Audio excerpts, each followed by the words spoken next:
Hello குட்டீஸ், எல்லாரும் எப்படி இருக்கீங்க? நல்லா இருக்கீங்களா?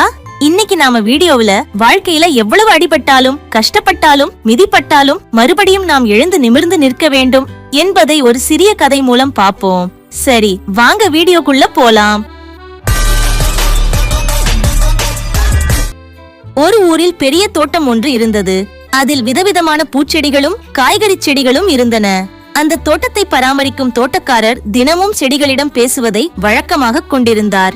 ஒரு நாள் அந்த தோட்டக்காரர் வெளியூர் சென்றிருந்த போது செடிகளுக்குள் ஒரு விவாதம் வந்தது.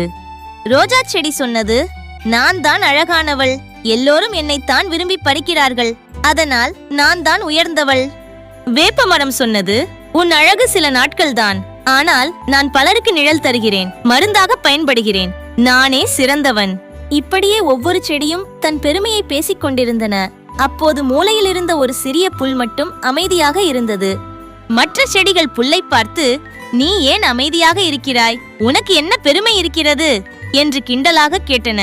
அதற்கு அந்த புல் சிரித்துக்கொண்டே சொன்னது, நண்பர்களே, உங்கள் ஒவ்வொருவருக்கும் ஒரு தனித்துவம் இருக்கிறது, ஆனால் எனக்கு ஒரு குணம் இருக்கிறது. யார் மிதித்தாலும் நான் மீண்டும் நிமிர்ந்து வளருவேன். மற்றவர்களுக்கு பயனுள்ளதாக இருப்பதும் எதற்கும் சோர்ந்து போகாமல் இருப்பதும் தான் உண்மையான அழகு.